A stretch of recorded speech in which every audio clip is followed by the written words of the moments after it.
Hey boys, welcome back. Welcome to the brand new SUPERCOACH NRL 2019. This is going to be it's not going to be my first team. Well, it is the first team that you guys are going to see, but it's definitely going to change a lot.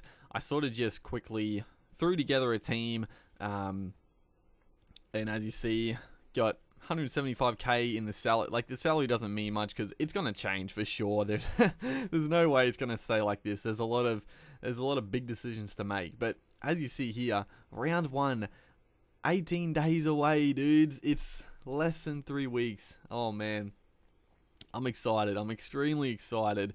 But let's just go through. I'll have to work out how to make they sort of like changed SUPERCOACH, it looks like. So I'll have to work out how to make my league. I'm pretty sure I just like create a league and then get a code, and then I'll put it like in the comments probably for people to join. I think that's how I'll do it. So if you want to join this league,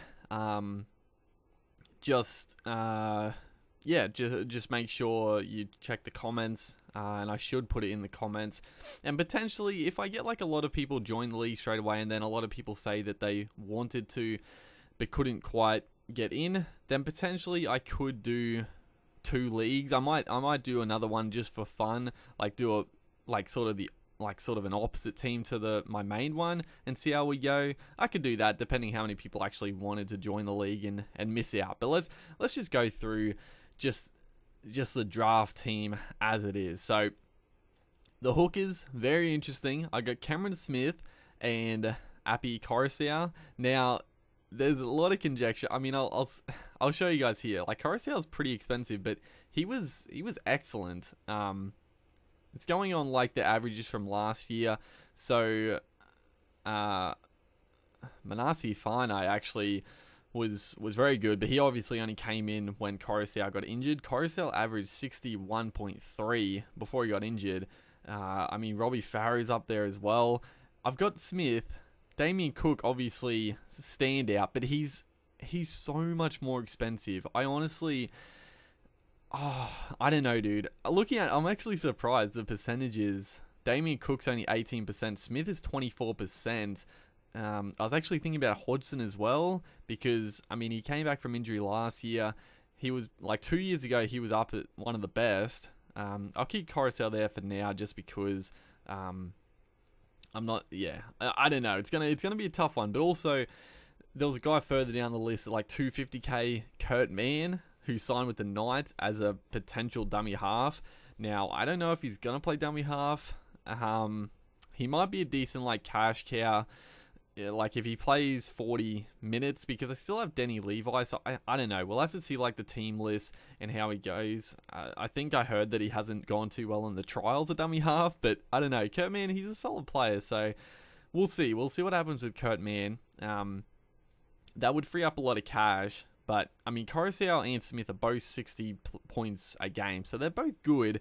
I think Cook's a bit of a trap this year. I don't know, dude. I don't know. I mean, Wayne Bennett factor, and the fact, like, he was too good last year. I really can't see teams giving him this much room again. So I think Cook's a bit of a trap. So that's what I've gone there. The forwards, or the front rowers, Sam Burgess, Pangai Jr. I mean, Sam Burgess, these are all pretty, not too sure. So we'll look at, no, annoyingly I can't like see the front rowers. I would like to, oh yeah, you can just click here. There we go.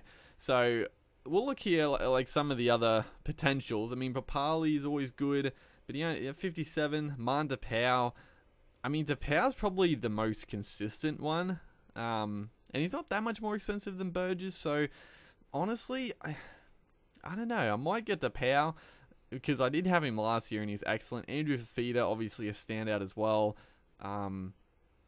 But one interesting thing of note, Sam Burgess is playing back row this year, probably.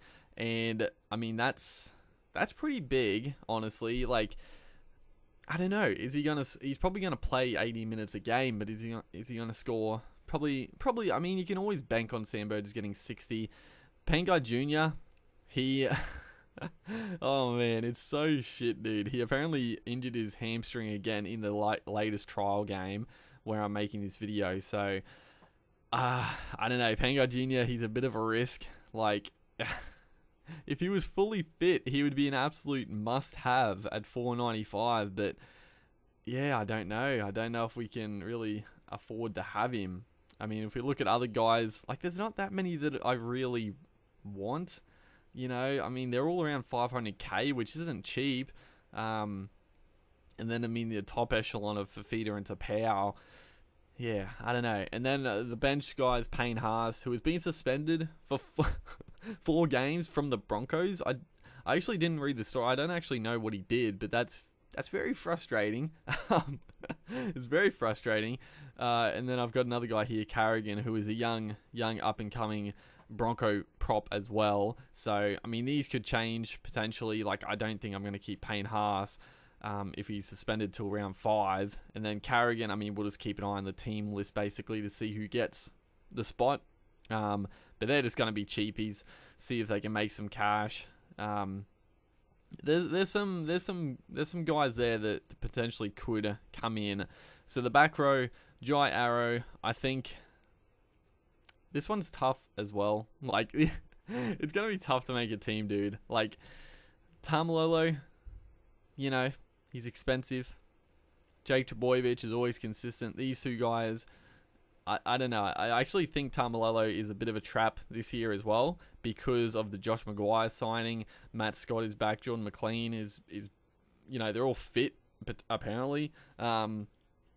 So, like, they don't need to use Tamalolo for 70 minutes. So, I don't know. Yeah, I think I'm going to steer clear of Tamalolo for at least the start to see how he goes. We got, I mean, boy, like, my mate Reece Martin.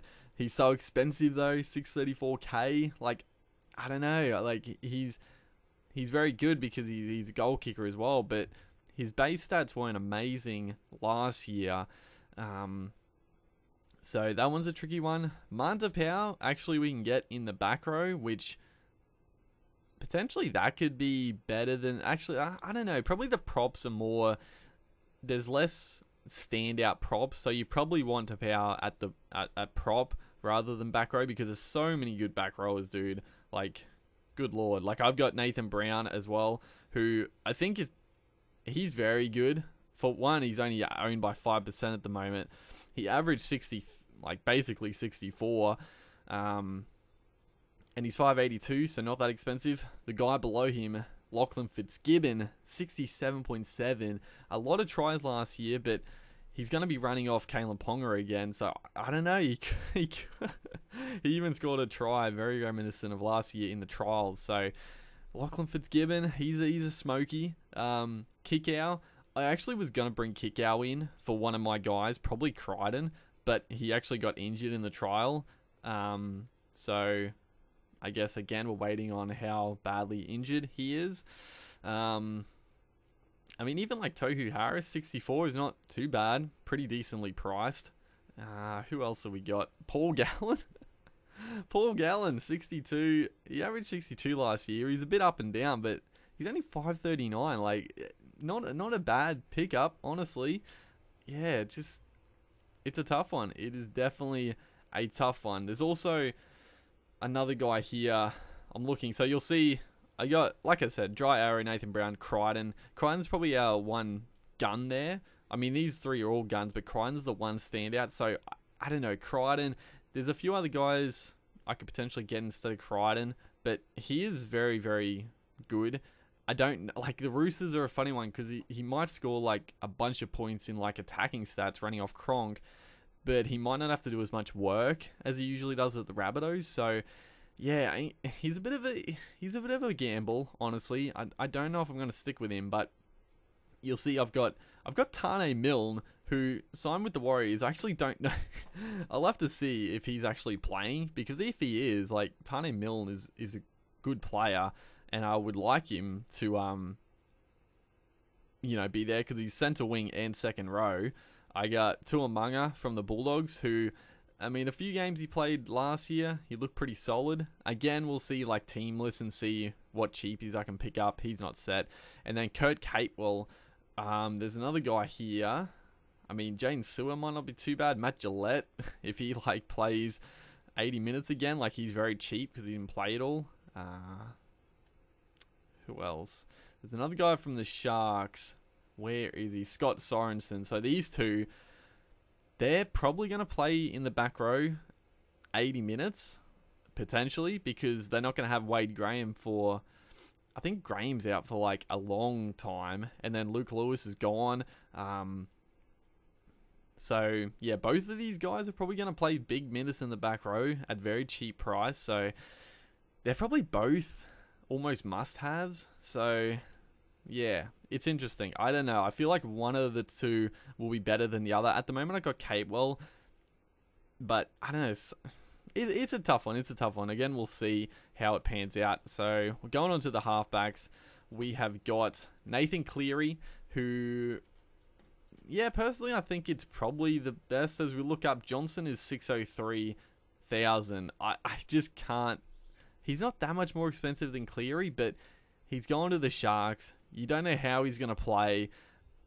I don't know. I think it's too much of a gamble. Cherry Evans is also up there, but I've gone with Cleary. Like, he's not that expensive, but I think he's still probably the best half in the game. Like, his base stats are great. He kicks goals. Basically think he's a must-have at halfback. And then I've got Harris Tavita so far, and I think he's one of the... Well, he's definitely one of the guys that's potentially taking over Sean Johnson's half in the Warriors, but there's a couple of guys. So again, we'll see what team lists look like. We'll see how they go on the trials, all that sort of stuff. So that's not definite. And then at 5'8", at the moment, I've got Jack Bird.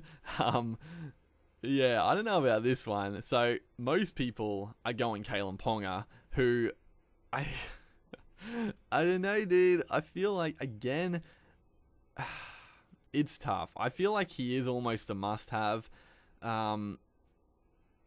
He's just so good, but also, I mean, I feel like Cameron Munster is a good pickup for, you know, not quite 100k less, but Kalen Ponga, I had him at the start, but then I've got Jack Bird at the moment just because, I don't know, I probably won't take the gamble on Bird, but who knows, man.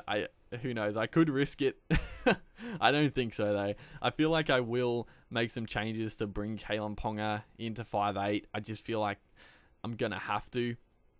And then I've got Brown here from the Eels, who I think is he's a favourite to take one of the half spots at the Eels. So again, waiting on team lists, all that sort of good stuff. And then we move on to the backs. So there's a few that I'll probably, like John Bateman. I don't know, like watching him play for England, he looks like a very good player. We'll see if he gets like 80 minutes in the back row for the Raiders, but he looks very, very solid. And picking him up in the centres is very good for 400k. That's banking on the fact he plays big minutes in the back row, but he seems like a quality player. He seems like someone coming from England who will, you know, make the step up to NRL pretty comfortably. Jared Croker, I've got at the moment, you know, 500k. Where is he about? I mean, he averaged 57 last year, which is pretty darn good. It's better than Gordon. It's better than Ozako. Better than Robert Jennings, who is so expensive. About on pace with Wanga Blake, Hopewade. Way better than Hopewade. Esan Masters. Like, he's around. Like, it's quality. The only two that stood out were, I mean, Mitchell and then Blake Ferguson. Now, Mitchell, I don't know. He's another one that I would like to have Mitchell, but you just can't afford to have all the best players, unfortunately. I would love to have Mitchell. I'm not going to get Blake Ferguson, even though I did have him last year and he was excellent for me. But Mitchell, I would like to have because, yeah, you know, how could you not? And then we've also got Zach Lomax, a cheapie, who is pretty much definitely going to play. And then we've also got Chance Nickel-Clockstad, or Chansey Nickel-Clockstad, who signed with the Raiders. I'm pretty sure he's playing fullback for them, and he was pretty solid at the Warriors when he got a couple of goes. So I don't know, he's a potential one. I could actually like sub out Croker for a cheaper guy or maybe like a real cheapie, because there's a lot of cheapies in the back line that could score well. Nickel Clockstad, I think, could do pretty solidly. I'm not gonna have I'm not gonna have 3 Raiders when I finish my team, that's for sure. One of these guys has to go. We'll see. And then at the moment on the reserves, we've got Hopewade, Zeri, and Allen. This guy actually, Zeri, he sort of, I saw a little highlight of him just absolutely, he looks, he looked very similar to Valentine Holmes, the little swerve, and then the pace was incredible. Like in wet conditions, he just took off. So, and he's big. He's like 18 years old. He's a solid boy. So he looks like a future star. Corey Allen potentially playing on the wing for the Rabbitohs, and Hopewade potentially playing as well. So again, we'll see what happens there. See who gets the starts and all that. And then the fullbacks, you're going to look and be like, what the hell are you doing? But so I've actually got Tedesco, who I think Tedesco is a must. And then I don't have Tom Trbojevic. I've got Gareth Widdop at the moment. Now, honestly, because I've got Widdop, I actually think I have to have Kalen Ponga, because that would mean that I have Ponga and Widdop, who both are 5'8" and fullback, so I can switch them around if I need to, like if one gets injured or, you know, Origin comes up for Ponga, like Widdop can just play 5. Like, I can actually do some good stuff there. Like, I don't know, it's risky not having Tom Trbojevic, but Gareth Widdop playing at fullback, I don't know, you could be pretty good. I don't know. There's a lot to think about with this team, dude. I don't know if I'm gonna gamble on Widdop though. I mean, I started last year with Tedesco and Trbojevic, and they both went very, very well for me. So I don't know. Like, I had them the whole year, and they killed it. I mean, Ponga averaged 64, so he was good as well. But Tedesco 81.7, Trbojevic 74. They both, I mean, we missed a few games for Origin and stuff with having them both, but I mean, they still got me so many points. So I don't know if I can not have them, but that's the team at the moment. I rambled on for ages here. Hopefully, you guys enjoyed. I'll obviously, yeah, like I said, I'll put the code to join the league, and then I might potentially make a new team, a new league for you guys that missed out, and then yeah, I'll make a couple more videos in the lead up, probably to sort of update the team and talk about some stuff. But that's what it is at the moment. We'll see. There's going to be a lot of changes. You can bank on that. But yeah, hopefully you guys enjoyed, and I'll see you guys in the next one.